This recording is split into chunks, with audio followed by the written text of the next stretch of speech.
You must come to school between Monday and Friday. You must come to school. We must eat every day. Must.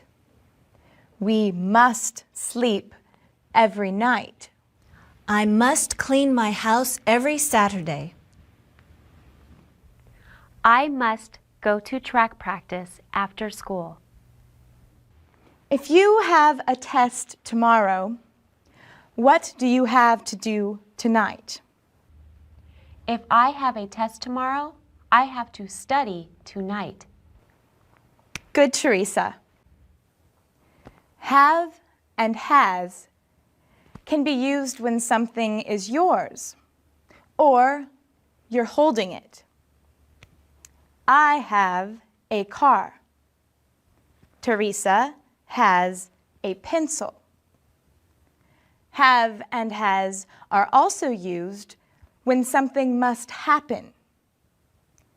I have to go to the bathroom. She has to study for her test. Isabel, can you go to the park with me on Saturday?